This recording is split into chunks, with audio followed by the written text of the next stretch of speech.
Oh my goodness, you guys, we have so much stuff to talk about that we're just going to forego with all the pleasantries. Hopefully we're live now. All right. So we've got Michelle Yeoh news. We've got Lower Decks news. We've got Strange New Worlds news. I think there's just more Star Trek stuff. Prodigy, Lower Decks. There's some happy news. Yeah. I'm wearing a Picard sweatshirt. I mean, this is fashion news. Sirach Lofton news that some people may or may not know. Better know. All right. Wearing a Radical Kira shirt. Melissa Longo is here. Yeah. Hello. Oh, we also have LA Comic-Con news. Los Angeles had a Comic-Con convention, which is, I guess, redundant because the con is the convention. Maybe. Yeah. In LA, that's right. LA Comic-Con was a convention in LA this past weekend. We have our good buddy, Twitch streamer, cosplayer, gamer, Just Chic joining a little bit later. She'll be reporting all the news from Comic-Con that she experienced. Dr. Muhammad Noor is here as well. Hello, always a pleasure to be on the main viewer. He did not go to LA Comic-Con. Well, none of us did, actually. That's why Chic is such an MVP today. But also, Anne-Marie Seagull is here. Okay. And Asterix, Katie Nicolau, meteorologist Katie, will be joining us Friday on Star Trek and Chill to talk about her experience at GalaxyCon in Columbus, Ohio this past weekend, which seemed like tons of Star Trek fun with Jonathan Frakes, John Delancey, and Terry Farrell, to name a few, and the Glorious Treksperts. So that's going to be Friday. Yep. What she said. See, we told you we got a lot of news, you guys. We had so much news that Katie was banging down the door and we're like, no, dude, you gotta wait. So actually, no, she told us you gotta wait. But thank goodness, because we got a lot to cover. Hello, Rose M. Kirby out in the UK. Probably, you might still be in Hollywood somewhere, actually. Glenn Iverson. Well, you might be in Discord somewhere in the Seventh Rule Discord. Chuck A is here. David Gregory, Robert Kaiser, hello. Rob Marr, Linda Anderegg, Tierney C, Board Queen, J.R. Poole, Pat B. We got all of you. We see you. Thanks for joining in the fun. Let's get into it. Actually, by being a buzzkill, we'll get into the fun in just a moment. First and foremost, everybody may have already heard, but Kirstie Alley passed away. What was it? Yesterday, I think, of Cheers and Veronica Closet fame, but also of Star Trek fame. I remember her as Rebecca Howe. We probably, I don't know if we could spend too much time on giving the proper tribute, but I do know that some people, you're aware when they are passing away, you're aware when they are reaching the end of their days, and some people keep it a secret. And apparently she was able to keep it a secret because I don't think any of us really knew about this. I sure didn't. It wasn't a heart attack. It wasn't anything sudden. It was something that she'd been battling and keeping a secret. And for a short while, but still too. Oh, really? Yeah. So we will, however, point you to our good buddy, Ian Spelling, who's an amazing writer and interviewer, panelist, great guy. Check this out on a website called facebook.com, which I think will be going places soon. He posts on his Facebook. Feel free to go check it out. We'll see if he might also be doing it up on Twitter. He says RIP. There's a Twitter article based on this pending, or an article on Heavy that he'll link on Twitter. Sorry. Fantastic. He says RIP Kirstie Alley. I got to interview her several times over the years. And then he goes on and discusses that. And then he posts one of the interviews, which was a really great interview and a great tribute. So go check that out. That's Ian Spelling with a heavy.com article, probably forthcoming on that. Great writer, and she will be remembered by us. Now, really fast. STLB 2016. Yeah, I'm going to really fast also point people to Glorious Treksperts podcast with Mark A. Altman and Darren Doctorman. I'm sure there will be a specific podcast coming up to just remember her, but she's often referenced because there's such of con fanatics. And then the other one is Larry Nemechek already did some like a very Larry memorial today on Larry Nemechek's like Truckland on Facebook, and I'm sure he's going to put out a YouTube video also. And then just a transition, LarryNemechek.com for information about the open house for his Portal 47 monthly Star Trek deep dive interviews with different Star Trek behind the scenes personalities. So tomorrow you can go actually like see Ira on Zoom for free. I think it starts at 9 p.m. Eastern. So for details on that, LarryNemechek.com. Yeah, but go to that website a little bit later. Yes, not right now. They're like, ooh, that sounds juicy. So long, suckers. Yeah, ciao. Keep us on audio. Yeah. Good stuff there. All right. So now we can move on to some fun stuff, some exciting stuff. First and foremost, we will direct you to twitter.com. This is at CBS TV Studios. They tweet out, congratulations to our CBS Studios family on receiving 10 Critics' Choice Award nominations, one of which is, you guessed it, Lower Decks. Star Trek Lower Decks. Woo-hoo! So what Trek movie already did a little bit more deep diving. Obviously, if you went to the Critics' Choice Awards Twitter, you could see who else was nominated in this animated series category, which one of the other nominees is Bob's Burgers. But for the animated, which is a spoiler like for later, but it's nominated for Best Animated Show of the Year. And Trek Movie pointed out that although the 3 J.J. Abrams movies were nominated for Critics' Choice Awards in the past, no Star Trek series has ever been nominated. So that's so awesome. To Lower Decks. That is so awesome. Lower Decks breaks in. Gotta love that. Yeah. Lower Decks, Lower Decks. Yes, and that Trek Movie article, we can pull that up right here and now. Actually, do you guys remember that song, Critics' Here Choice and proper. Now? Mm-hmm. Here, but I don't remember who sang it. It's like a Luther Vandross or something like that. It was Luther Vandross. Really? Good knowledge. Wow. Sometimes I don't even have knowledge of the knowledge that's bounced around in there. Watch, it's totally wrong. But Melissa, you guys, if it's wrong, blame Melissa. She's the one that said yes. It is Luther Vandross. I would almost bet money on it. Wow. Almost.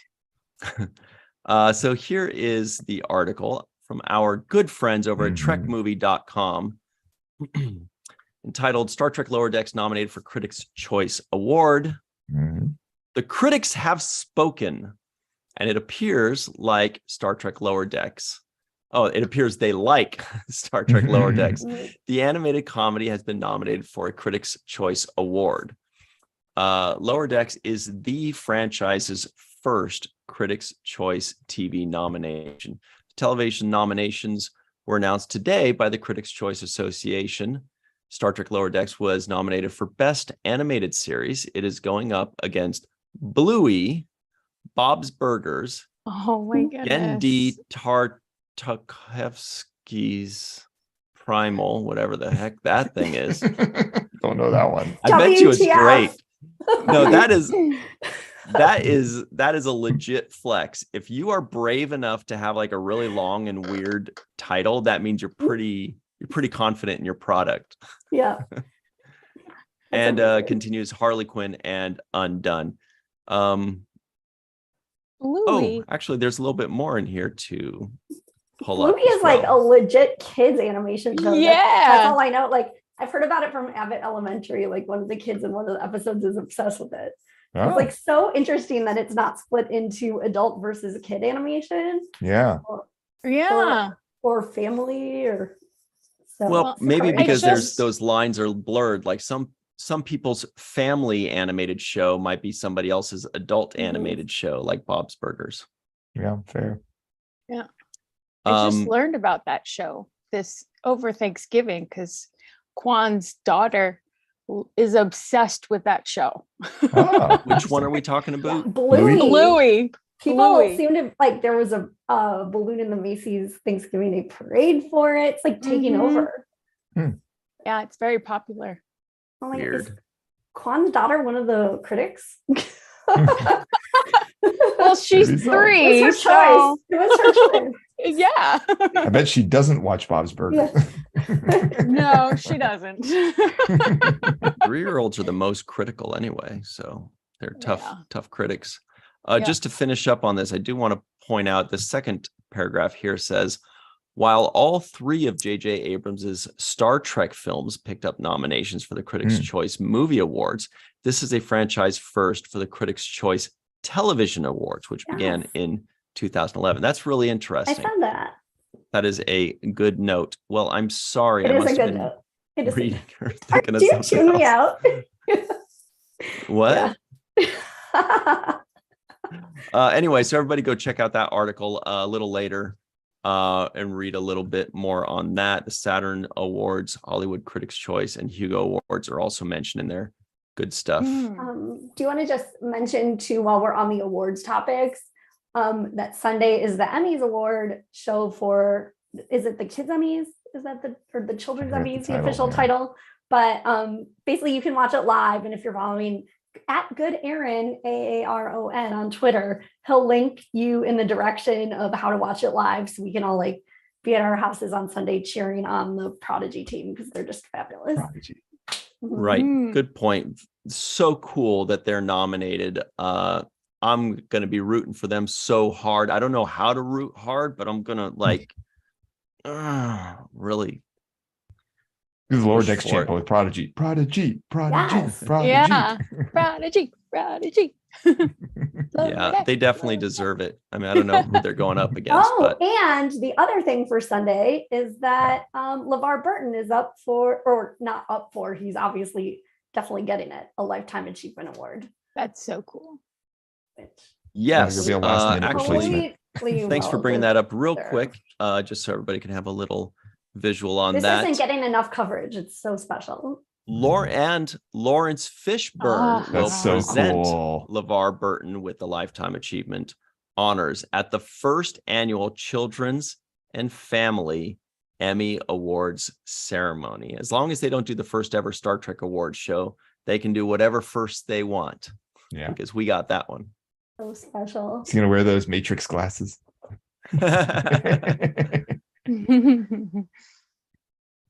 All right. That's awesome. So there's cool. So much I think going about on, reading you Rainbow guys. on a daily basis. Well-deserved honors. Oh, yeah, did you guys all go silent on me? No, I wasn't sure where you were going next. If you're about to bring something else up. Somebody said well, and I thought they were going to continue. Maybe me. I got sidetracked because I need to bring up my notes. There's so much. Lower Decks. Okay, Ryan. Progeny. Progeny.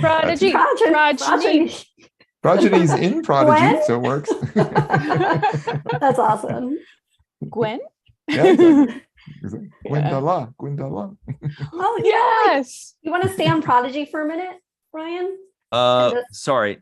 Thanks for buying me a little bit of time. I wanted to point out the next thing very quickly because we are on the awards thing. I mean, like LeVar is getting awarded and recognized. Prodigy is nominated. Lower Decks is nominated. How did all these nominations is this like nomination season or something? What's going on? I don't know. I don't know anything about this stuff, but it's going crazy. But another really cool thing, and this is from also a Facebook.com post. Check this out. It is from Time. Michelle Yeoh is Time's 2022 Icon of the Year. And it's got a nice picture of, the front page of their magazine, Time Icon of the Year, trailblazing actor Michelle Yeoh. And she's wearing a radical dress. She's looking regal. And we are all her loyal servants, basically. So congratulations to her. It also came with a really amazing article.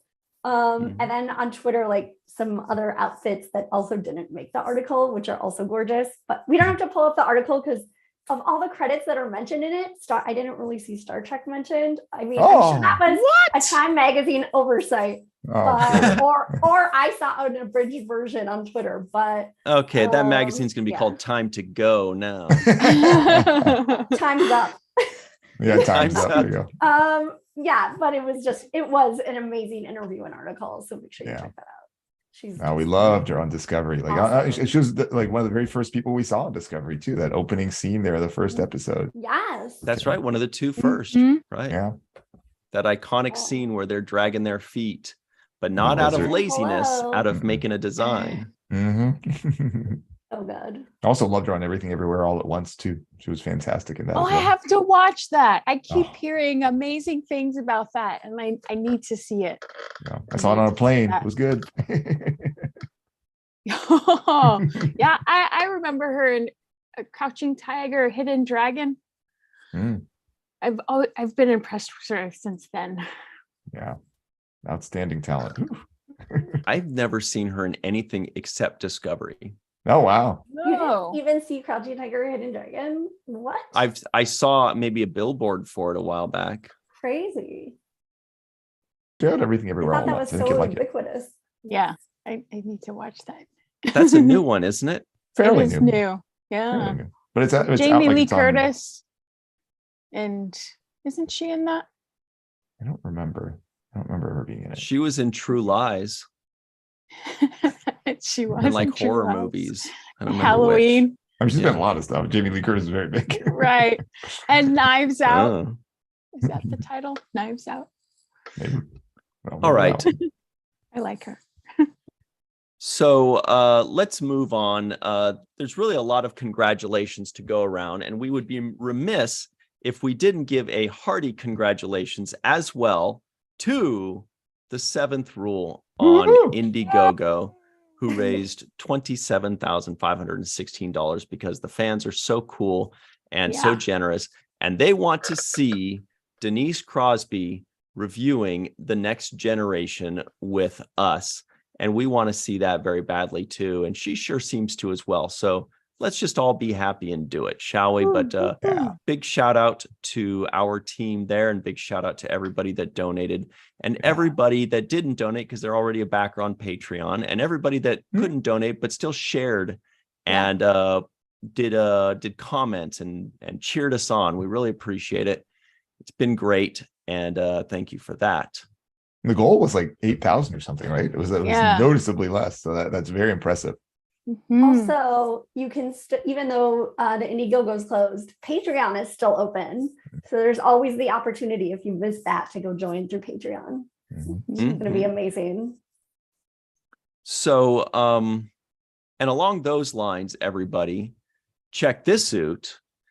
Everybody knows La'an, Lieutenant La'an on Strange New Worlds. Her name is Christina Chong, the actress.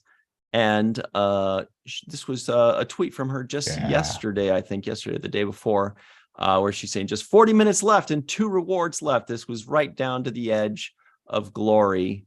And so if you click on that, what it was she had something on a website called Crowdfunder. And it seems like it's kind of like a mix between an Indiegogo and a GoFundMe, anything with a go in it, basically. And Go. She raised, and they raised £9,563, which is like, I think it's like $3 million or something, basically. Something like that. I have to Google it. So awesome, though. Yes. Like an organization to help children go into the arts because it's so expensive to like be able to afford lessons and like schools that are geared towards that. And so it's just an amazing charity and dream to pursue for other children, because she said organizations like this really helped her when she was a child. So and the perks were just amazing. Yeah. Like different, like there were some raffles to win certain things, like a Zoom meeting with like her. Those, that was cool. And like those huge posters signed by all like the Stranger World cast, or you could straight up buy them. I'm like, it was a good deal because if you go to a convention and have to get every single person's autograph. Yeah. And it Yeah. goes So the to such a good description cause. was the Shepherd Street Trust is a charity helping underprivileged children achieve their dreams. I wouldn't be where I am today without them, she says. So a huge thank you, first of all, to her for doing this. Secondly, to everybody that supported her crowdfunder. And third, to everybody that donated to the Shepherd Street Trust back in the day to help Christina Chong get to where she is today. Let's not forget those people. That's really cool. And I think anytime people do charities that help children, is there truly any bigger victim than children who can't fight for themselves or speak for themselves? They don't even really know what's going on half the time. They're just like, why does everything suck? It's not their fault. Really So Well, they don't even definitely know it sucks. They just take it as this is life. that's so sad. So that's so great that there are charities out here and people like that are helping the children. Rob Mayer says it's about $2.50 since Brexit. It's the pound. Wow. £2. $2. Oh, the whole thing. I thought you meant that was the exchange rate for the pound. Nice. No. $2.50 in America is the quarter pounder. That's a McDonald's joke, I guess. I don't even know. I haven't been to McDonald's in like 20 years. So I don't know if that's what it is, but felt right. Felt right. So continuing on. Just kidding. Sorry, can I just mention also, while we're on like the Kickstarter, crowdfunder, Indiegogo portion of the show, making sure everybody checks out Armin Shimmerman's Twitter profile because his Kickstarter for his third book in this trilogy is out right now. And I think it's still going for 8 or 9 more days. I can't remember when I last checked it, if it was like what part of the time zone in the day it was. But it's like not like the tiers aren't that much. And you get like all these awesome perks like books and posters signed, and you can get the flash drive of the first book on audio, which I'm listening to right now, and it's fabulous. And I think you can also like pre-order, and the next book comes out, I believe, in January. He's just like the sweetest guy. Great person to support in general. And like, oh my gosh, absolutely. This stuff is so well researched. Yeah. It's and just he's the book's also incredible. got a masterclass coming up in January, a Shakespearean masterclass through Antaeus Theater through Zoom on January 21st, I believe. So you can. So this Kickstarter, go to kickstarter.com and check out Illyria Book 3, Imbalance of Power. There are 9 days left.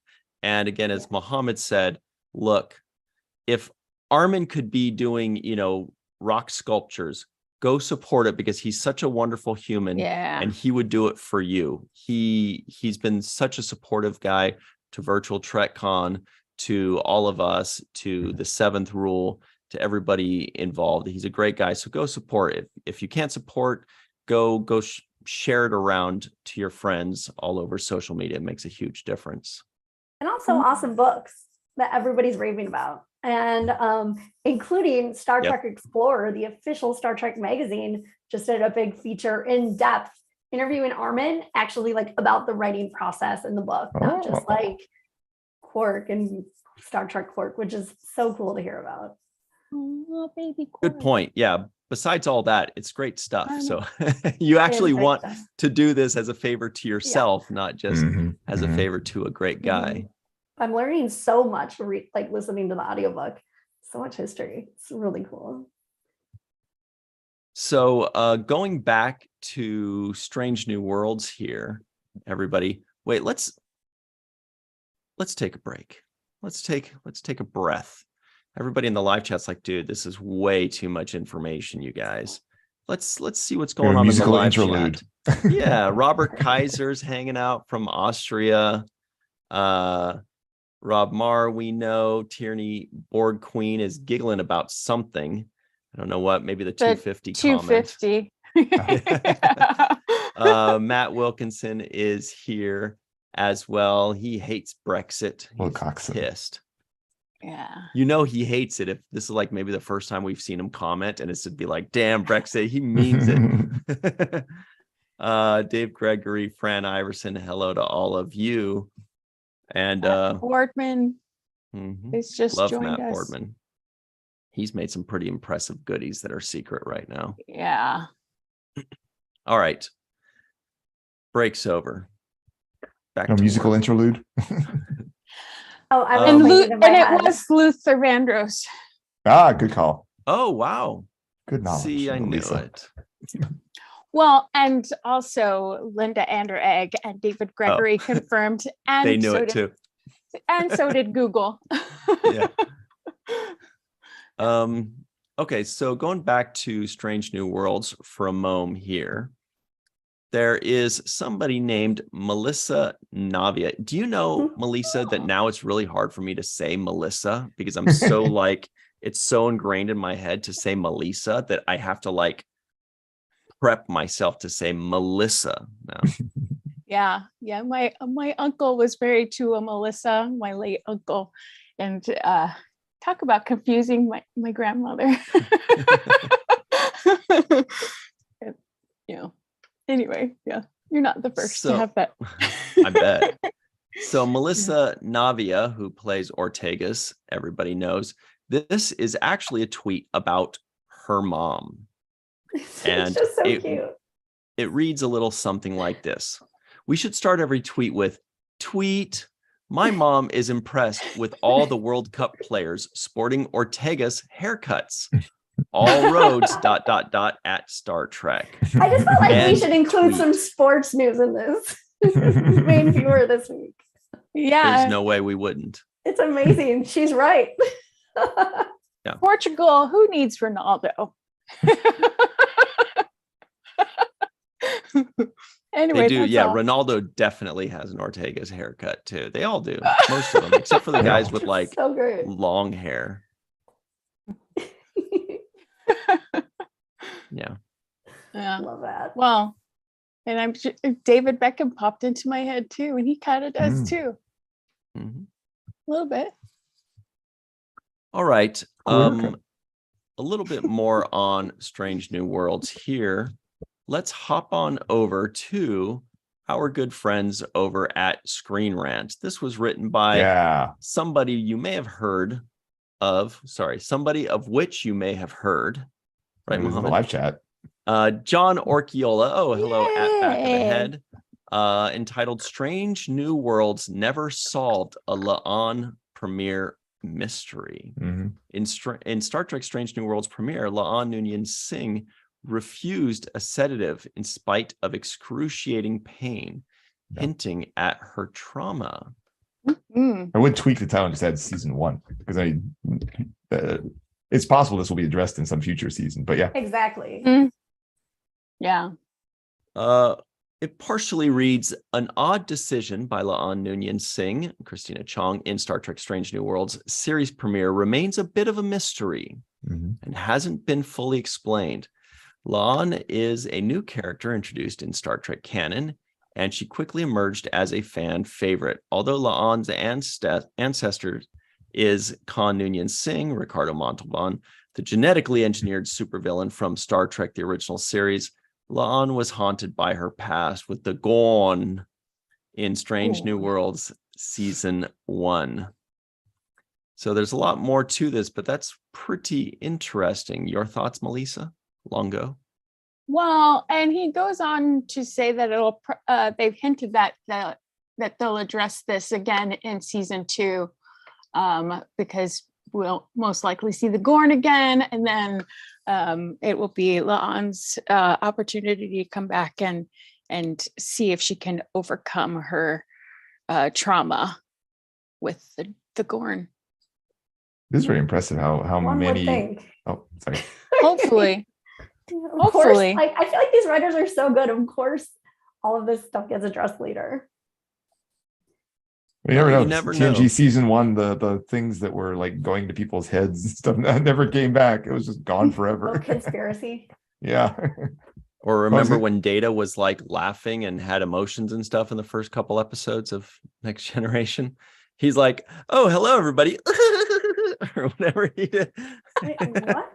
No. And he's like whistling, and he's like, oh boy, I'm just a little Pinocchio guy. But he Something still like was. And then they addressed it. I thought I remember, and I'll find out you'll soon see enough. soon. No Yeah, we'll spoilers. find I out. thought I very soon. remember in one of the first episodes, maybe Riker or somebody's talking to a group of people, one of whom is Data, and he says something, and Data goes like, "Oh, ha ha ha ha," or he does like a little like, "I'm a robot and I'm laughing, ha ha ha ha ha," and I remember thinking like, I guess they haven't fleshed out yet that he doesn't. That's him trying to pretend to fit in. Right. Look, I'm a real boy. Oh my gosh, you are due for a rewatch. Just in the nick of time. Luckily, it's happening. Yep. I was gonna say, in terms of Stranger Worlds, it's nice how many really strong women characters there are in there too. Yes. Not passive. They're at very all. strong. Yeah, so many, which is really great. It's nice and to see that dynamic. representation. Yeah, multifaceted. Well, Yeah. I would say also just and men, and like it's we just have Well, a do they mix of have it's any just female all amazing characters that are people. not strong? Is the question. Well, that's the nice thing. They're complex. So like Uhura, for example, I mean, she has some insecurities there which come out, but she's also strong too. So I mean, they're complex. It's not one note like you tend to see in like they're all shows. three-dimensional. Exactly. And it's true they have complex men too, but I mean, like every show has complex men. So it's nice to see shows that have complex women too. So yeah, I don't know what they're doing. Men are not complex creatures. I don't know about Discovery, actually. Don't write complex men, people. Dudes are maybe I'm just speaking for myself, but we're pretty simple. You go easy on yourself. Put like 2 things on our mind, max. Well, can I just Usually shout one. out, since Anne-Marie mentioned Discovery, congratulations to Anthony Rapp. Yes. And his new baby. Yes. So cute. Yeah. Right. Congrats. That was like yesterday or the day before. What was the kid's name? It was like Rye, pronounced Rye, I believe, the first name, but I don't remember what the rest of the name was. And he's doing a one-man show in like off Broadway in a couple weeks. I'm like, wow, how does he find the time? It's amazing. Yeah, that was really sweet. That's very sweet. You pull up the picture. Yeah, I'm gonna pull it up very quickly because that is something that we would love to show. Yeah. I checked to be like, there it is. Name it after someone in Discovery. There it is. So this was tweeted out yesterday by Anthony Rapp. He says, Ken and I are thrilled to share that our family has grown. Purple heart star emojis. Our son, Rye Larson Ithafol, was brought into the world on Friday, December 2nd, 2022 by an incredibly generous surrogate to whom we're eternally grateful. Rye is pronounced like rye or chai. We love him very much. The kid's already smiling. Look how happy he is. And Ken is so awesome. So cute. Ken is so lovely too. I met him at Mission Chicago. So nice. Very, very nice guy. I agreed. He puts up with all this Star Trek madness.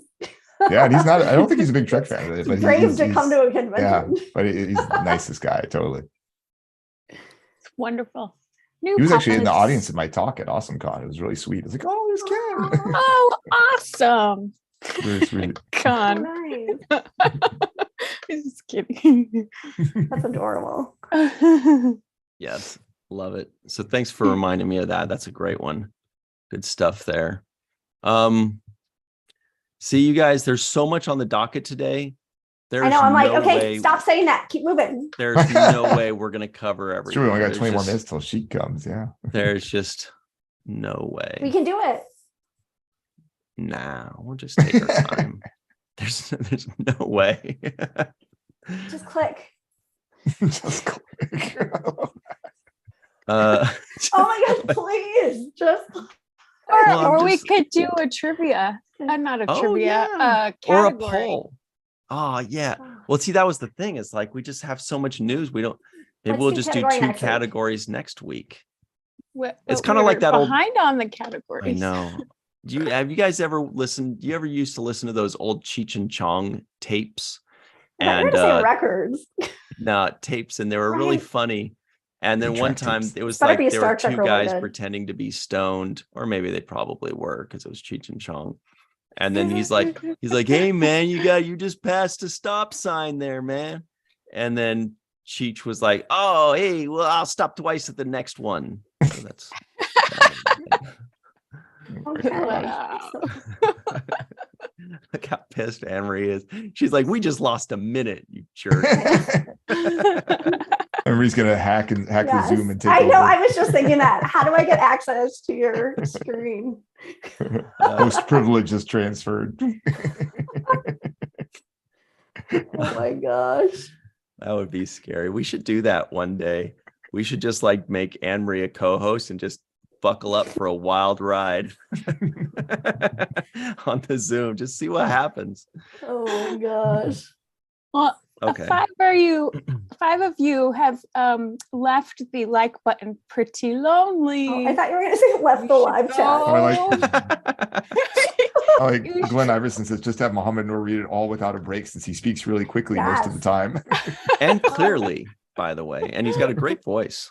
Oh, Yeah. Thank you. okay. He does. DJ voice. Hello. Yep. Hello. DJ Tanner. All right. So yeah, good point though, Melissa. Everybody, please make sure you give this video a like. If you're listening in, please give us a 5-star rating. And when this is all over, refresh the page and leave your comments and thoughts in the comment section below. Tell us which news item was your favorite. Was it La'an raising funds for children? Was it the 7th rule also having a successful crowdfund? Was it when Ryan talked about Cheech and Chong and Anne-Marie got pissed? I was going to say that actually if you didn't say it. Oh my gosh. All right. So up next, here's something also very fun and interesting. And it's a nice shout out to our good friends at trekmovie.com. Yeah. It's an article about their most recent podcast called All Access Star Trek, a trekmovie.com podcast. Now, my guess is that maybe they came up with this when there was a CBS All Access. Is that right? Yes. So they have a couple different podcasts, like All Access, the one you just mentioned, and then also Shuttle Pod, which they've got the worst luck with names, don't they? So they called one All Access, and then Paramount was like, psych, we're called Paramount Plus now, and they got stuck with the name.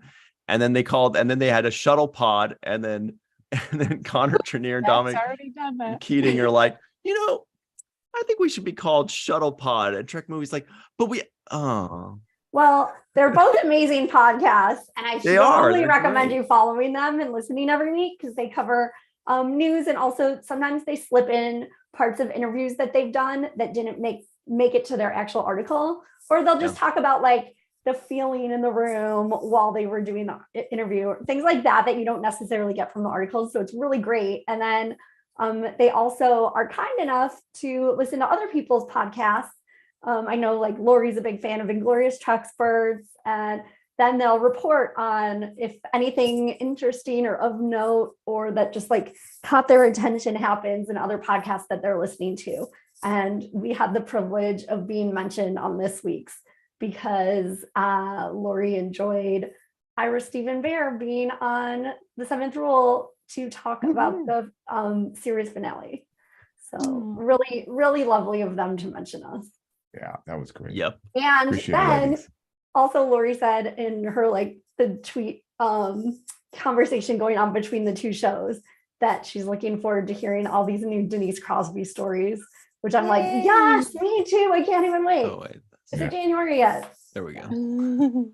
Yeah. And it says podcast All Access Star Trek drinks in the backstories from the latest. No, that's not the one, is it? That is the one. Because that's right. And it's down at the bottom here. Yes. So they talk like about so then the latest Prodigy episode that was really cool. We all loved it. We won't spoil it for y'all, but you should go check it out. And then she also mentions, I believe it's probably from Lori Ulster. Yeah. Lori Ulster and Anthony are talking about this. They also mention Ronnie Cox.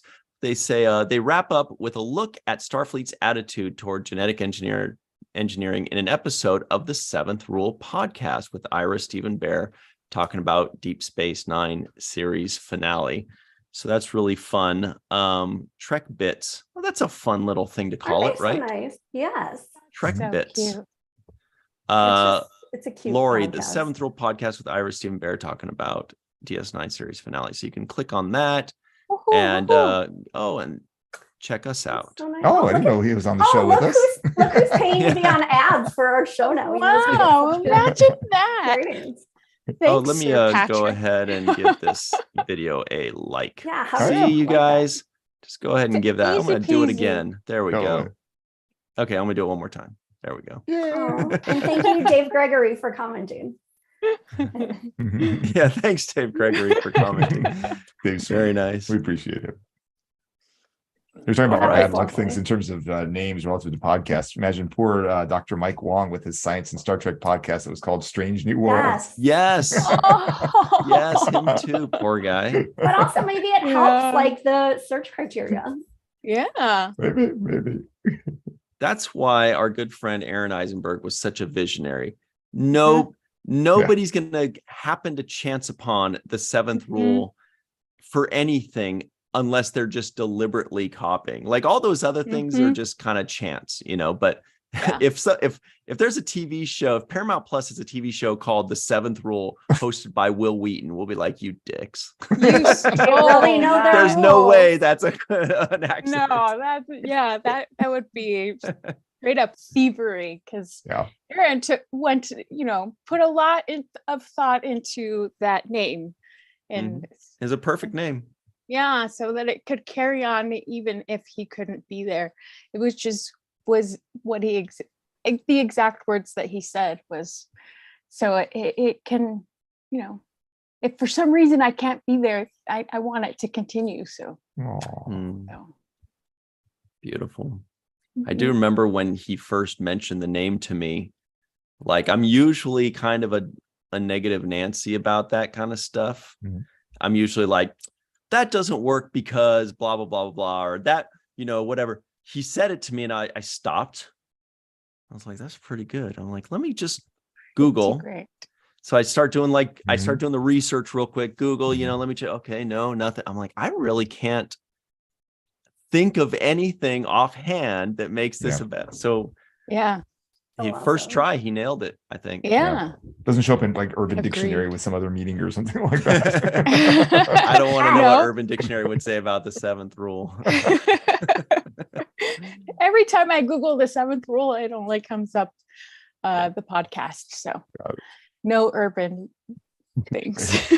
And then same thing with virtual TrekCon. Hopefully that will never be taken either. Right now, Emery's like, can we just move on to the next thing? Now we're going to talk. Then you're going to start talking about the main viewer and Star Trek and Chill. No, I love it. It's just, I was just trying to plan on how to get through stuff so that you don't have to worry about where to click. Yep. Here So are options. I know where to click next. It's going to be right here on cinemablend.com. Speaking of the seventh rule, this was an interview and article written by Adam Holmes, who interviewed a fellow by the name of Sirach Lofton recently. He wrote up a bunch of articles on Cinema Blend from that interview. So check those out. I think it was 4 articles. He made some great work out of that. Can we just give a shout out to Adam Holmes of Cinema Blend for turning an interview into 4 great articles? Adam, I'm so impressed. That's mastery right there. Yeah, that's so good. Yeah. So this one in particular is topical because it's entitled Star Trek's Sirach Lofton shares thoughts on Lower Decks Deep Space Nine tribute episode, including one key way it makes Shax shine and more. And so, basically he talks about one of the big things that jumped out to Sirach, which was about Shax and his frenemyship with Kira and competition there, and how he felt like that kind of legitimized Shax as, it kind of gave Shax street cred as far as Yeah. Bajorans were concerned in Sirach's mind. So read that article and definitely go check that out. Melissa Longo knows all about it because of her shirt today, the perfect shirt for today. Oh yeah, Yeah. good choice. Yeah. Good choice for any Yeah. day, really. It was serendipitous, actually, but yeah. Definitely go to cinemablend.com, everybody, and go check out those articles. We can pull up- Actually, the one with where Sirach is remembering Rene Aubergenois, and it's a little bit about like his episode on the Prodigy episode. The cool thing was that the next day, then like MSN.com picked up the article. Oh, So even it was like more mainstream. Like I had a couple people who don't even watch Star Trek who sent it to me like, hey, this came up on like when you open up Google and it's just articles recommended to you. yeah. Mhm. Look at that. Which is very face. smart, very cool. So cute. Here's the article she was talking about. Kobayashi's misspelled. Cinemablend.com. Yeah. Oh yeah. Kobayashi. Star Trek Deep Space Nine's Sirach Lofton shares thoughts on Prodigy, including Rene Aubergenois' Odo in its Kobayashi episode. This is also a great and topical article about, everybody knows, the first Star Trek episode of 2022, if I remember correctly. I think that's right. And also, you guys are going to be hard pressed to find many better episodes that were released this year. I'm sure it's going to be Prodigy. I think it's going to have a good chance of being nominated in the Lappy category of best new Star Trek episode. What are they're probably going to be like 45 or so options, and if it doesn't make the top 10, I don't know. I think it will definitely make the top 10. Yeah. Mhm. I'd be very surprised if it didn't. So there are a lot of Sure. good choices to choose from, even because I mean, all of Strange New Worlds is in there, and you know, Right. have a lot of good episodes. Right. The 10C for Discovery is all sorts of stuff in there, but It's it's still true. probably going to be in the top 10. And one final thought on the Cinema Blend articles is that it's not all just new Star Trek stuff. Also, those of you that just like want to stick with old Star Trek stuff, well, we've got some of that for you as well. Star Trek Deep Space Nine Sirach Lofton reflects on Candyman's Tony Todd playing older Jake Sisko and how Avery Brooks enhanced the performance. It's also a great Birthday article. boy Good stuff Tony on that. Todd, who then I believe Yes. he retweeted this article. Yes, he did. Aww. Love Because Tony he's a Todd. sweetie. He is awesome. You can't be the Candyman without being sweet. No, you can't. You could say it one more time. But are you looking in a mirror? One more time. Yeah. Oh, Candyman. Yeah. You're not looking in a mirror, so it doesn't work. Kind of. I mean, kind of fair. We see ourselves. I There was this in the episode, if memory serves, that review for the seventh rule, Sirach had a really cute basically he was talking to Aaron about how when Tony Todd came to like research how Sirach acts and his mannerisms on the lot, how he like hadn't realized Tony Todd was in Candyman, and then he was like scared to go to the bathroom. It's such a cute conversation. So if you haven't listened or watched Seventh Rule, if memory serves, the Discovery review, I believe it's like episode 13 or 11 or something. It's a very early days of Seventh Rule. Make sure to check that out. It's very cute.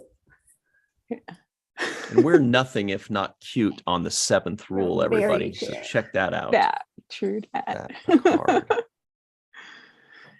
All right. What's up next? Do you want to? Well, okay, go ahead. since we've covered Strange New Worlds, we've talked about Discovery. I'm wearing a Radical 10 Forward shirt from Picard. Deep Space Nine, we talked about. Did I already say Prodigy? We have Lower some more Decks. Prodigy stuff. Literally everything. No Enterprise. But we have- I'm just kidding. Oh, but But we we didn't have talk about not- airports. Airports? Oh, I thought you were, well, all that I have left on my list are a bunch of Prodigy things and then Heathrow Airport. I don't know about. Tell me about Heathrow Airport. So basically, I just Oh. like have a soft spot for Heathrow Airport because one time I was there when I was like 14, there was a flood in the airport and they gave out free pins to everybody. And it was like the best day ever. What kind of pins? Pimm's the like liquor, Oh, just to like okay. cheer everybody up because there was this gross flood. that But would work. in keeping with how fun this airport is, they basically British Airways teamed up with Star Trek, and a bunch of actors all Star Trekked up were in the terminal walking around and like giving Vulcan salutes and pretending to look around and like learn how to use the airport as if they're on like an away mission. It was very funny. So Trek Movie did a feature on it, and then if you go follow Star Trek on Paramount Plus, you can actually watch the British Airways commercial. But it's like it's insanely adorable. I was like, oh man, I wish I would have gone to tried like for an excuse. If I was flying somewhere, I would have tried to get a layover there for this. It looked so cute. Also, we'd be remiss if we don't mention what Matt Boardman has said in the live chat. Hello, Matt Boardman. He says it's the 31st anniversary of Star Trek 4 today, everybody. Six, we I thought. may have a trivia question around that. 6. No, 6. Matt It's Boardman's trying to trick Oh. us. Oh, wait, that's 4 right. was but then recently. 4 was Donnie recently. right below it says asterisk 6. It's got Roman numerals backwards, that's all. Love Right. six. So Muhammad is going to sing Happy Birthday to Star Trek 6. Sure. Happy birthday to Aw, you. I love Star so Trek 6. I'm cute. happy to sing it happy birthday. The undiscovered country. The nicest guy in showbiz, everybody. Great connection there Dr. between Yeah. my favorite franchise, which is Star Trek, and my mom's favorite movie, which is The Sound of Music. We have a connection Oh, there, right? I love that. That's amazing. So we have Robert Wise. Exactly. Well, we have Mr. Von Yeah. Trapp there. As a Yeah, Klingon. Christopher Plummer. Christopher Plummer, exactly. Woohoo. Yeah, that's my Christmas Day tradition. It's The Sound of Music. I don't think I've ever seen it. Anyway, You've never probably seen The Sound of you Music? probably wouldn't. I feel like it's been um, on in the past and I ran away. Like, is that the Wow. one with the Gosh, woman that that's it, I like quit. twirls on a Yes. field or something Yes. like Yeah. this? She The does. hills And she- are alive. something. Exactly. Unfriend. I'd rather watch Old Yeller. Yeah, it's not Ryan's kind of movie, and it's 3 hours long. So It is Oh, long. It is quite long. It's fair. how dare you? it's Oh, Barf. God. It is very good. it is so Okay. good. So maybe So like, we're gonna I we're just gonna have, like, stick two around on more the things movie really stuff. fast. Well, and Sure, those sure. two things have to do with Prodigy. TNG movies. Oh. Here it is right here. TNG movies abandoned 2 big Star Trek ideas. Since Mm. we're going to continue on with movies. Thank you, Matt Boardman. Mhm. 2 big ideas, and this is screenrant.com. Our good buddy John Orchiola wrote it. Wow, John is all over the place. Mm. He says 2 big ideas were introduced in the Star Trek The Next Generation movies that were abandoned after the films were over. Not coincidentally, both ideas were part of Star Trek Generations and Star Trek Insurrection, which were not as successful with audiences as Star Trek First Contact, the undisputed best of the Next Generation movies. Generations and Insurrection's major concepts remain among the most confusing ideas in the Star Trek movies have introduced. So read that article, you guys, if you want to know more about that. But do we all agree that Star Trek First Contact is the undisputed best of the Next Generation movies? I've honestly never Did heard it- anybody say otherwise. Didn't it win the Lappies? Yes. There you go. Yeah, I've never heard anybody say otherwise. Honestly, I guess that does make love it like undisputed, Insurrection. yeah. Actually, I think Insurrection is excellent, but First Contact is another notch above. So Yeah. Yeah, it's my favorite. That's damn. yeah, I've never heard anybody say Sure. otherwise among the next gen movies. All right. So you guys, we do have another very special guest joining in. As promised, we'll pop her in right now. And we're going to talk a little bit about Los Angeles Comic-Con when she hops in. And while she's doing that, let's say hello to BL. Hi, BL. We see you there. Where did Sheik go? Where are you, Sheik? There you are. Let's add your video. And she'll be popping in just a second. Hello? There she is. Can you guys hear me? Yep, now we Yes. see you and hear you. Yeah. Hello, Sheik. I How I are don't you? hear anyone yet. Good to see you again. So cute. No, she doesn't hear us. I know, that's too bad. Let's see. So hear us later on YouTube. David Gregory says, Hi guys. "Sing a Oh, little hello, Trek hello. song." Yeah, just there's always an audio thing. Hey there, Sheik. Can you hear us Let me now? just make sure I have my. Nope, doesn't sound like it. Oh, that's why. We can use the May 30-second Borello delay is on YouTube. also Okay. maybe, yeah, right. May Borello is also in the live always chat. Welcome, switching. Okay. May. She says, "I love Insurrection." Sorry, not sorry, May. But do you love I it agree. more than First Contact? Oh, Robert Kaiser said Insurrection is his Here's favorite. the thing. So there's one person that's different. I kind of it's maybe tied for my favorite. I love it. I It's very liked good. Insurrection as I well. love Donna Murphy. Me too. Me too. Yeah. Oh, I love Donna Murphy. I still put First Contact above, but Insurrection I'd put very high. Honestly, I love them all. Love Nemesis. Same. Have you seen Star Trek 5? I love it because of the camping scenes. Oh, I see. The So camping cute. scene. So cute. Row, row, row your boat. Yeah. Can you hear us, Sheik? Sheik, can you hear us? No. Yes, I do hear Oh, you good. now. Great. Awesome.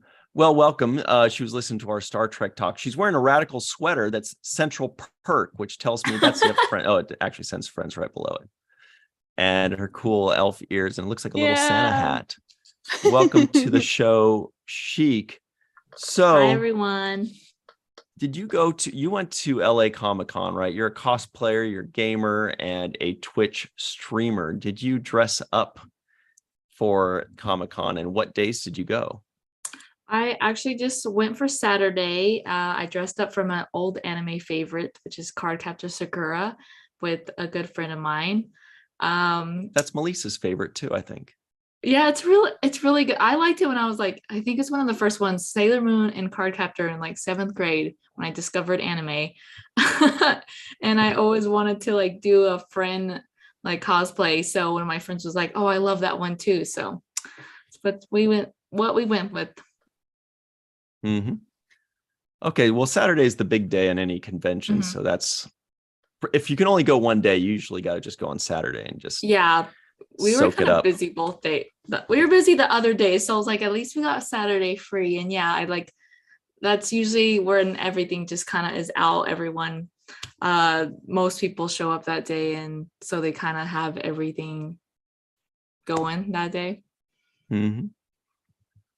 Was it like a 9 a.m. to 6 p.m. kind of thing where you just did like the whole Yeah, thing? so well, the convention opens about 9:30, but me and my friends we got there at 7 something. We left at 6 from Anaheim, and so we got in really early to make sure that we got in the line, got our badge because we had to pick it up there that day, and we just wanted to be early birds. Like, well, I say we, but I may have liked sleeping in a little bit longer because I had to get up even earlier to put my makeup on. But it was really nice. Like, we got great parking, and it had been a while since I'd been at the LA Convention Center. So I forget how large it was. Lots of walking. That's all I'll say. But I'm glad we have decent parking in the morning. Definitely go early. If you go to a convention, just go early. Like, it kind of sucks to have to get up super early, but like, it feels really refreshing when you're like there, you're ready, and there's usually lines to like get into the main hall, like the vendors and everything. So it's really good to get there as early as you can and wait before it opens.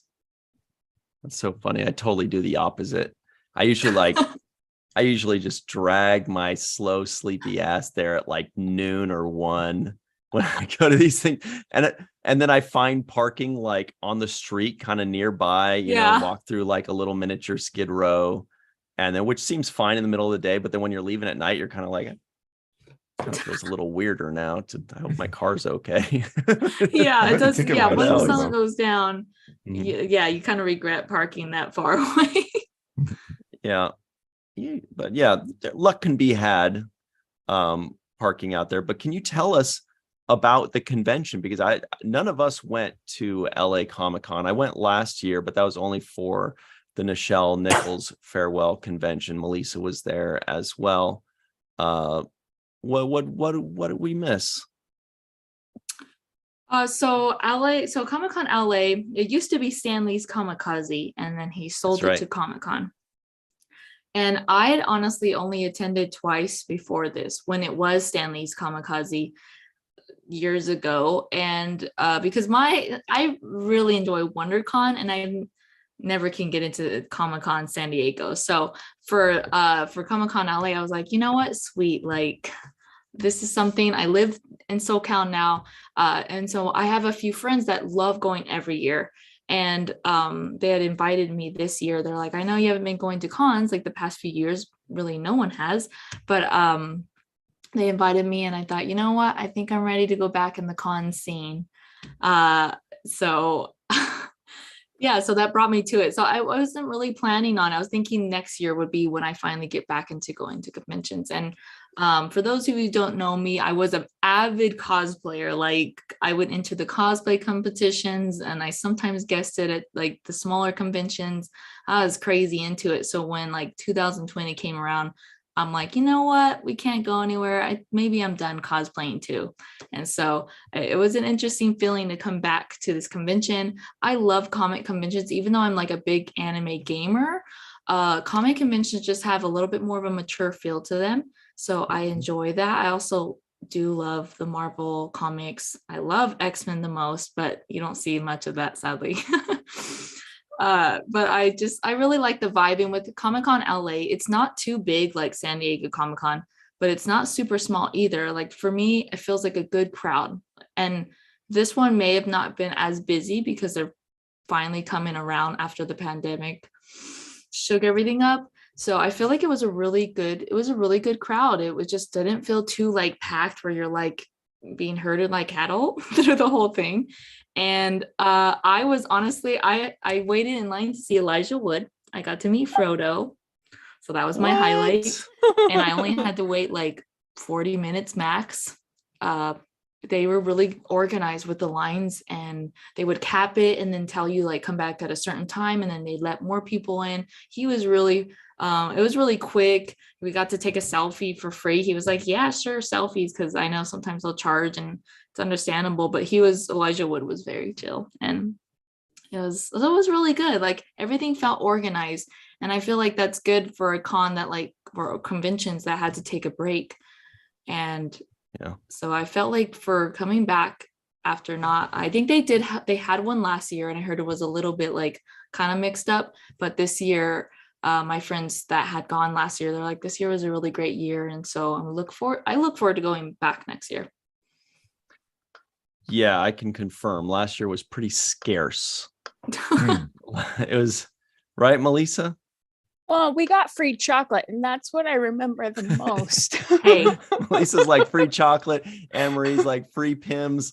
That's all that matters. Just free stuff is free stuff. Note to everybody out there: just give something for free, and everybody's happy. Mm-hmm. Yeah. But it was a good crowd. Virtual CheckCon, because the entire convention's free. There you go. Exactly. All the content. Don't even have to pay for parking or anything. Exactly. Save on gas. Mm-hmm. Were there some really cool panels that we missed out on? Because it didn't seem like Star Trek had a very big presence there, which is probably why none of us went this year. But what was out there that was really good? I wish I could tell you. I honestly did not look into the panels. I waited for Frodo, and that was my one, like, I'm going to wait in line for this. I do know my friends went to a couple panels, but I honestly can't remember. I know one was outside. It was through like the Voodoo, like they did, I think they have beer and stuff or something like that. I don't know. It was outside, and like they had this beer garden thing. And so it was outside. But now hang on a second. Sorry, I said that there wasn't a big Star Trek presence, but the first thing I see is William Shatner, LeVar Burton, Will Wheaton. Wow, there actually there's a few. Yeah. We missed out there, and Elijah Wood is hanging out there looking all tense, looking all stern, and Sean Astin. Honest Frodo, I ain't dropping no eaves, sir. Oh, Sam and Frodo. Yeah, there they are. Cute. All right. Did you go to the vendor area at all or anything like that? See like what kind of things they were selling, or some of the wares? Yeah, I wish I had checked out the panel. I mean, it's kind of hard when it's a day, and then they did have a whole cosplay and streaming section. So I was kind of trying to connect with the other streamers and cosplayers there. Mm-hmm. That's my also niche. for the Orville fans out there, we had Scott Grimes was there. We do like him as well. I don't recognize And the half these TNG people. deleted scene fan. Like, remember he was in that like That's right. early Good episode? knowledge. Well, Yeah. there's several pages worth of people. Wow. a lot What of was people that there, deleted apparently. scene? I remember. Didn't he Remember, play like one they're of like- Wes's there's that friends or snow- something? Yes, in the like blue spandex like onesie, and I think it's that like I want to say it's the snowball episode, but I can't remember for sure. Let's see if we could find it. There it is. Yep. But I never could tell.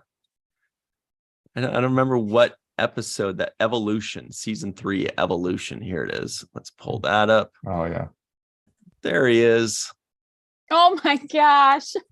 Oh yeah, that's right. I think he had more of a role in that. It got deleted out or something, right? Yes. Yeah. It's baby Gordon. Yeah. It's Power Rangers. Oh, it is Power Mhm. Rangers. Oh, good call. Mhm. So, Sheik, what was the best cosplay of the weekend, or something you're most impressed with? Because every once in a while, there's somebody that's walking around on stilts or in a tractor or something, and they're just like this Tractor. gigantic human my display gosh. of like metal and plastic and poster board.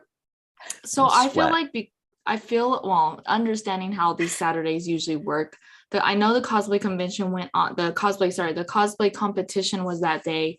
So I honestly was a Oh. little sad because I didn't see too many costumes during the day. Like I was looking for them, and usually it's in the main lobby. And I saw some cosplayers and they looked good, but I didn't see anything too crazy until that night when we had my friends and I went to go eat dinner at the LA Live Center area. And we were walking back, and then we saw really cool costumes. I wish I knew what games they were from. I saw a lot of League of Legends. I know that one's big right now because of the Arcane show. And so I couldn't say what characters they were, but that's the only time we actually saw like really crazy costumes. So I feel like people were waiting to, I know as a cosplayer, usually Saturdays, like we were like, it's too busy. We're going to stay in our hotel, get ready, and then just go to the competition. So I feel like that's probably what a lot of them did. But I did see this really cool Pennywise cosplay. Wait. It was Pennywise the clown or Pennywise the the clown. punk band? Oh, The clown. And he goes by Mr. Floats. He's like known for showing up at a lot of horror things, and he wears like really tall platforms. So he's super tall. And so like, and he had all these Like bells puddles. hanging on him. So all you hear is this clanking and bell noises. Then you just look, and he's just kind of like lurking around. And so I like pulled out my camera to record him, and he just like slowly turns and looks at me, and he's just like with his fingers. And I was like, oh, that's so cool, because I love scary costumes. So I thought it was really neat, but that one caught my eye. I love when people get really into their characters. But yeah, I really didn't see anything super cool until the end, and I believe they were League cosplayers. I did see a group of League cosplayers in the convention. They were all like from the Arcane show and hanging out together, and it was really cool, as they did really great on their makeup. And they kind of did like the cell shading, like the artistic style on their makeup. I just always props to like fully going all out, not just the costume, but like on your skin and everything in the wigs. So that definitely caught my eye. I was looking for this Pennywise cosplayer. What's his name? Floats? Mr. Floats. Yeah, I can't find him. He has an Instagram. The video I have was on, I put it on my YouTube, but Oh wait, I found him on I found him. Instagram. Not the best picture, but this is probably him. Right here on the right. Oh yeah. See, where's the platforms, and he goes around all just like lurking around. But he had like Christmas first, since it was like Christmassy. He had like Christmas bells hanging off, so it sounded like kind of creepy because you hear bells, but then you find him. I think he was there last year. Yeah, it looks like he goes to a lot of like LA events because I was looking at his Instagram and I'm like, this guy like really gets into it. He was going to a few of the like the horror events and some creepy Christmas stuff. Ooh, fun. I'm gonna share one more picture just because it looks cool. It's like the makeup that he has Wow. Yeah, makes his That's head all horrifying. cracked at the top. Yeah, Like it looks that's like he just horrifying. cracks his head. yeah, I think he does like the prosthetics and stuff to make it all like he really gets into it. So anyone that's interested in that, check out Mr. Floats. With a Z at the end. Mr. Floats. At Mr. Floats with a Z at the end. Z. Just in case you don't get enough nightmares. You're all set. Wow. That's You pretty know, dope. Yeah. Yeah. All right. Well, that's really cool. Any Hmm. final thoughts on the LA convention? Like, was it fun? Did you feel stressed out? Were you like, I'm not used to being around so many people again? What's the situation here? That is definitely a good question because I did feel at first I felt weird. Like, so I like since I done cosplay and everything so long, so taking a break, like I did it for 13 years straight. And now I'm in my early 30s and I kind of feel it's okay to slow down, like and just focus. Oh, I have to focus on work more now. And I just don't have the energy. And so it felt weird kind of coming back. Plus I'm wearing like a little like school uniform with one of my friends. Like, I'm like, what am I doing? Like I had a little bit of imposter syndrome. Like, what am I doing? I usually was like in a hotel and we're like in these extravagant like game characters. And here I am just in this little school uniform going back to like a convention, feeling almost like it was my first time to attend one. I had like two other friends and my boyfriend who weren't used to conventions. So it felt like we're just a little newbie crowd. And then also it kicked in where I'm like, there's gonna be a lot of people. I'm not really used to being around a lot of people anymore. Like, and we're stuck, like not stuck, but like we didn't have a hotel. Like we drove there. So it was just like you're in a group, so you can't just bail. You're like stuck till they all want to leave. But it ended up being okay. Like once I got there, this nostalgia kicked in and I'm like, oh, I missed this. And now it's like, now I want to like get back into cosplay. Like it made me remember how much fun it was. And then being able to see other cosplayers and streamers face to face again, like some of them I had never met, but I've known them for like over a year or so since I moved here. And it was just nice to meet them. And like, it's so nice to like meet people again, like conventions, it's really cool to like network. And so getting there and just starting to see people again, it felt really good. But there was a point where me and my friend, we were like, we need to like get away from the crowd. So we found a nice little corner. We made TikToks together. And it was just kind of nice to like get away and feel like I don't have like people weren't, because I wasn't wearing a crazy costume. People weren't like constantly like, oh, can we have a photo? Can we have a photo? And I was used to that, but now I'm like, I don't really want that attention right now. You're like, get off of me, like... creep. Oh wait, that's normal here. Yeah, it's yeah, so it was nice to actually be in a calmer costume and not have all that attention. It was a good way to like ease back into it, not be like in this crazy costume where you're like, well, now I'm uncomfortable, but I look cool, so I'll stick through it. And I was more like, well, my feet hurt, but like that's it. So it felt really good to, yeah, so it ended up feeling good and I did okay.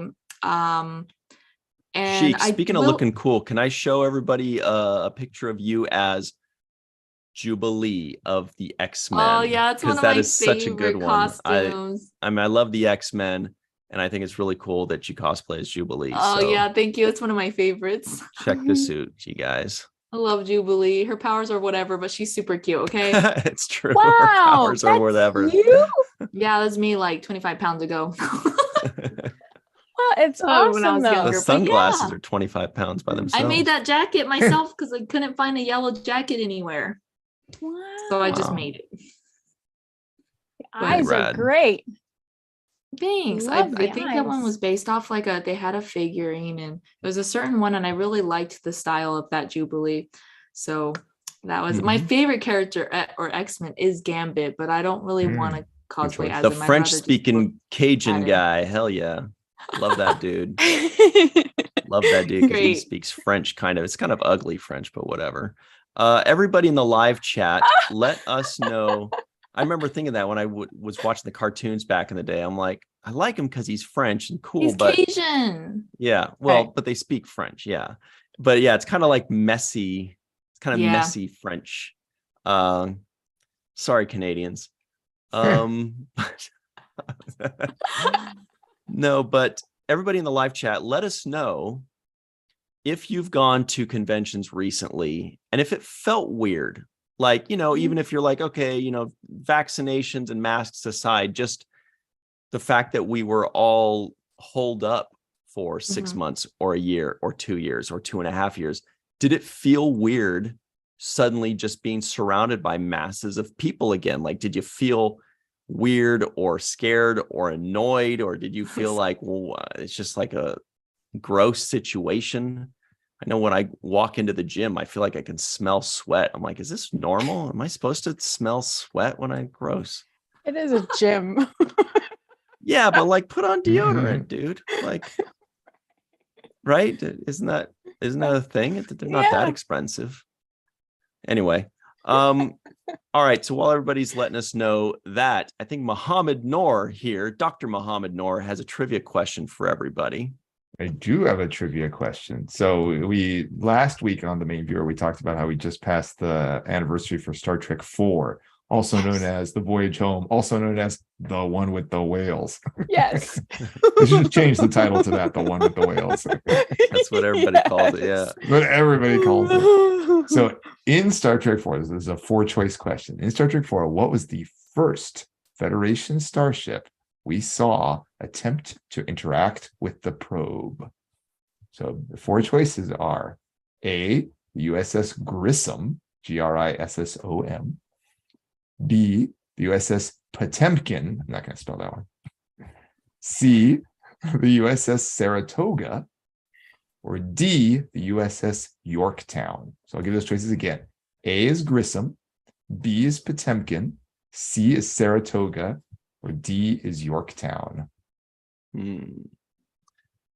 All right, everybody, you've got your trivia question. Now let's talk about what's coming up this week. Well, first of all, can I just interject really fast that we didn't get to it, but really great friend of the show, Mick Yost from Cinema Blend, who helped us get connected to Adam Holmes, who wrote those awesome Shrek Lofton articles. Great guy. He wrote an amazing article interview that everybody should check out. It's on Cinema Blend, and it's an interview with Ronnie Cox. And Ronnie Cox, and he basically like my favorite Captain Edward Jellicoe. Exactly. So the best captain of all time, undisputed. Yes. So I mean, they should have given you credit, but they also credit all like the onslaught of memes since memes were invented for helping. Our buddy Mr. Ken Kopacki, who makes all those brilliant memes. And then also there was an addendum to the article on Twitter that also thinks that like Captain Jellicoe, what do you call it? Like the fake account, like the parody account. Oh yeah. Which has like 23,000 followers or something. Wow. Like thinking, I know. And well deserved, by the way. Yeah. But basically thanking all of those people for his return to Star Trek also. So it was just a great interview. And so Mick Yost on Cinema Blend wrote that. It's just fantastic. And then also really we should have Mick on this show soon. Yeah. We're hoping to. Will. We're hoping to during his holiday break, and hopefully Adam Holmes as well. They're so great and write such great articles. But then also there was an announcement that this week's Prodigy episode will be a holodeck episode. So make sure you're following the Prodigy writers because they're starting to tweet about that with some clues. And then lastly, our friend Aaron Wolke, his most recent Star Trek logs on Instagram, Janeway log came out today. So he's been tweeting about that and getting back to everybody's questions. So basically it's Janeway reflecting on her time, how maybe her time getting out of I'm always like, is it Delta Quadrant or Gamma Quadrant when I get this tired? Delta Quadrant. So probably by like defeating the Borg, it left this power vacuum so that the Kazon got so I like so that. That's a good theory. That's how they were Kazon, able to, like, the ISIS of the Delta Quadrant. But like it's probably actually her fault a little bit that all these poor kids got like kidnapped by Kazon and sold into slavery because the Borg weren't there to like keep the Kazon at bay. Yeah, she said that in her log thing. Yeah, that was cool. Yeah, that log was awesome today. So big shout out to Aaron Wolke, and make sure you're following him on Twitter at Good Aaron. But okay, that's all I had left. Sorry to interrupt. We'll see about that. So everybody go over to the Seventh Rule YouTube channel, I should say, and check out our most recent full Deep Space Nine review. It's season 7, episode 22, Tacking into the Wind, with, of course, Kitty Swink, who plays that really cool Vorta, and who loves Melissa, and Melissa loves her back. Oh my gosh, I love her so much. So go check that out. We've got the full episode up. It was released just yesterday. And tomorrow on Falling Towers, watch the first podcast that Sheik has been on a few times. Yep. We are doing family show month. So it's all family shows, like kid friendly, parent friendly, whatever. And the first episode we are doing is Big Bang Theory with actor Rico E. Anderson. And that will be on Wednesday on the Falling Tower YouTube channel at 6 p.m. Pacific, 9 p.m. Eastern time. Muhammad and I laugh politely at Rico's dumb jokes. So check that out. You will love it. And then on Thursday at 6 p.m. Pacific, 9 p.m. Eastern on the Seventh Rule YouTube channel, we will be releasing our review of the latest and brand newest Prodigy episode, the aforementioned by Dr. Anne-Marie Siegel. What is that? Episode 17, I believe. So check that out. That's 6 p.m. Pacific, 9 p.m. Eastern. Then right here on the Virtual TrekCon YouTube channel. Ghost in the Machine is that the Ghost in the Machine. Spooky. Right here on the Virtual TrekCon YouTube channel, 5 p.m. Pacific, 8 p.m. East. What? Isn't the name of a Police album too? I think it is. And there's a movie. Could be. Anyway, go ahead. Sorry to interrupt. Ghost in the Machine is a movie too. Yeah, I thought there was a Police album called that, but I could be wrong. It might be. Anyway, so right here on this channel, 5 p.m. Pacific, 8 p.m. Eastern time, live. Of course, it's Star Trek and Chill. It's super fun. It's super chill. Dr. Muhammad Noor just confirms it is an album by the Police. Thank goodness. Good knowledge. And lastly, on Sunday, everybody, on the Seventh Rule YouTube channel, Melissa's like, let's see if we could get through it this time, at Deep Space 9 a.m. Pacific time. That's Deep Space noon Eastern time. Yes. Check out our review, the Seventh Rules review of, where is it? Oh boy. It is the season 7 review special. We review the entire 7th season, go over it episode by episode, and have a great time together. So check that out at 9 a.m. Pacific, 12 p.m. Eastern. Sorry, you are so right. You are so right. That's already up. It is Deep Space Nine. Hang on to your hats. It's Deep Space Nine, season 2. What? Episode 9. Second Sight. Because that is an episode that Sirach and Ryan T have never reviewed or really watched, maybe. Certainly not in Sirach's case. Because Melissa and Kat and Heather reviewed it way back then 3 years ago. So we could not move on past Deep Space Nine without going back and checking out, because how rude would that be if Sirach actually went through this entire thing and never watched one episode forever? There's no way we can allow that. So, and it's a friend of the show, Mark O'Connell episode. So of course he has to see it. Good knowledge. You're right. Absolutely. And Mark O'Connell's been a guest of ours. We love that dude. He's got a lot of good stuff. Anyway, good catch. Thanks, Melissa. Yeah, not season 6. Season 7 is such yesterday's news. We're on season 2 now. Pshaw. No. Right now, Sheik is like, what have I wandered into? What's going on? What is even going on? Anyway, Dr. Noor, the answer to, it looks like everybody in the live chat thinks it is C, Saratoga. Yeah, I think one person put D, Yorktown, but yes, the correct answer is indeed C, Saratoga. Good job, people. That was commanded by Madge Sinclair. Yeah, that was extra knowledge. Right. Yeah. All right. Dr. Anne-Marie Siegel, as we head out, can you tell everybody where they can find you online, please? At Anne Marie Siegel 1. And also, if you follow at To Proudly Go, the charitable nonprofit I help with. If you feel like being so kind and voting in the Broadway World Awards, that's linked on the social media for at To Proudly Go everywhere. We are up for Best Recurring Show. Yes, thank you. And make sure when you vote, you have to go to your email and confirm your vote. Oh, thank you for voting. I didn't. Oh, I need to do that. You better go confirm that vote. Yeah, they send you a little. They send you a That's little how they thing get that you. says, yeah, Okay. they just say, click here to confirm your vote, and that's it. Super easy. Yeah. Melissa Longo, can you tell everybody where they can find you once you are done completing your vote? Thank you. At Melissa Longo on the social media. It's an A and not an E. Melissa, like you're Italian. And eating meatless meatballs and meatless meatballs, vegetarian meatballs. And now I'm hungry. You're welcome. And then also on the Introverted Republic, Walking Art made by Melissa is there. And some new stuff is brewing in my head. Chic, can you tell everybody where you can be found online so they can go check out your Twitch streams and all the goodies that you've got for them?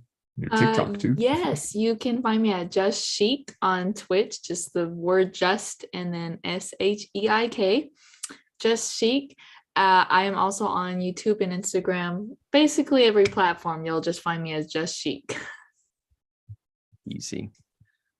Easy. So check that out, everybody. And Dr. Mohammed Noor knows all about it too, because she's been a guest with us on Falling Towers Watch the First in the past. Actually, if you guys want to check her out on Falling Towers Watch the First podcast in which we watch the first episode of a series so that you don't have to, she was most recently on where is it? Episode 130. He-Man and the Masters of the Universe. Oh yeah. However, it's not that He-Man. It's a very different new He-Man on, what was it, on Netflix or something? It's on Netflix. And then right now they're thinking, for it now. They're like, oh, the one with Kevin Smith. No, not that one either. Another brand new He-Man that Muhammad loves. Spoiler. I like them all. I like the old one. I like the reboot one. I like the sequel one. They're all good. So besides Falling Towers Watch the First podcast, Dr. Noor, where can people find you online? Sure, on Twitter, Instagram, Facebook, even Mastodon, Mafnoor, M like Michael, A, F like Frank, N like November, OOR, or on YouTube is Biotrekkie, BIOTREKKIE. Nice. And everybody, my name is Ryan. And you can find me on, I know, can you believe it? On Virtual TrekCon, Falling Tower, and The Seventh Rule on all the social medias, and especially on youtube.com. That's www.youtube.com. That's it for us, everybody. Thanks so much for the fun. And right now they're saying, but you guys didn't give us a Lappy Award thing. There's just too much to cover. We'll just have to stop twice at the next one, like Cheech Marin taught us. You guys ever see that movie Born in East LA? He was in that too. Anyway. All right. Thanks very much. Thank you, Robert Kaiser, Chuck A, David Gregory, Glenn Iverson, Matt Boardman, Linda Anderegg, Just Rosie 5, Anne Marie's in there. So is Melissa, Fran Iverson. We see you all. Becca. One Trek fan. Hey, what's up, Lisa? Tierney, Becca. Thank you all for playing with us. And that's it. We'll see you next time. When you want to know all about LA Comic Con and Cheech and Chong, put it on the main viewer.